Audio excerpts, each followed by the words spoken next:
Partiamo dal testo direttamente dalla traduzione, vista l'ora anche, e andiamo ai racconti. Come anche ho fatto col Vangelo di Marco, per ogni capitolo del Vangelo di Luca, e stavolta i capitoli sono 24, c'è abbinata una storia collegata alla storia della regione del posto. Naturalmente diventa sempre più difficile trovare nuove storie del posto, aumentando i capitoli, e sarà la sfida per i prossimi 2 libri.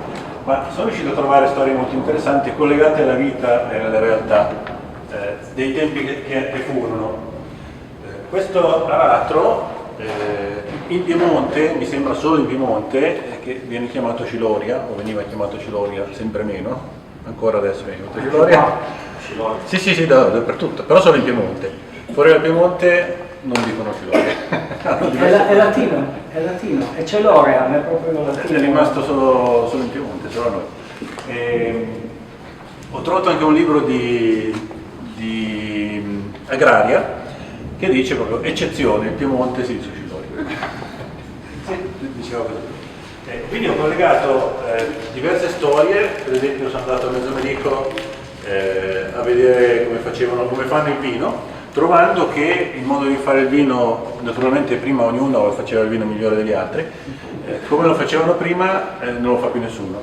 Adesso hanno l'enologo, sono rimasti praticamente soltanto in 2, il Crola e l'altra che neanche mi ricordo più come si chiama, sono 2 grandi, hanno assunto tutte e 2 un enologo professionista e l'enologo dice come si deve fare il vino. Tutti i piccoli produttori locali del posto hanno venduto loro o hanno smesso di fare il vino o mangiano l'uva adesso.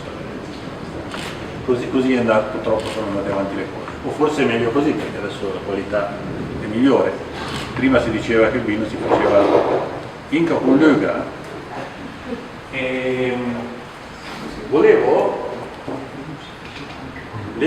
proporvi 2 storie, tutte e 2 bellissime.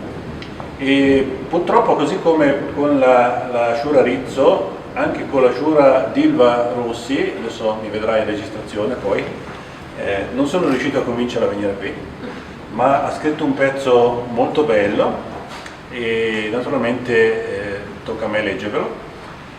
Alla Badia l'ho letto con mio figlio, l'altro, ho qui il terzo, il primo, questo qui con la barba da Hussein. Tutti loro 3 comunque, per ricollegarci a quello che citava il Schulpaves, studiano in tedesco, studiano l'inglese come prima lingua straniera, il francese come seconda lingua straniera, è andato all'esame di lingua italiana perché l'abbiamo costretti noi, però come studenti, tra studenti, parlano il dialetto svizzero-tedesco. È lì che mi ha fatto venire un po' rabbia e anche è stato uno dei piccoli motivi per cui mi sono messo a tradurre e ho ripreso in mano il dialetto di Vec, perché tutti i figli che ho in casa, compresa la moglie, parlano tutti in dialetto, ma non è il dialetto mio, è il dialetto svizzero-tedesco.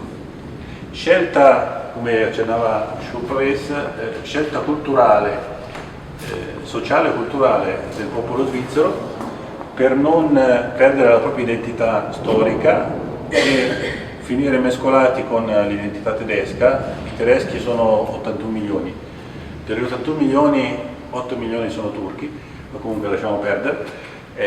Gli svizzeri sono 8 milioni e mezzo in tutto, compresi i turchi, quindi sono molti di meno, e gli svizzeri tedeschi sono ancora di meno, per cui per non annegarsi come una goccia nel mare, perdersi, nel secondo dopoguerra hanno scelto di fare studiare a scuola a tutti i bambini lo svizzero tedesco, il dialetto. Detto questo, provo a fare un accompagnamento musicale mentre leggo, o meglio, suono un pochettino, poi leggo e poi risuono.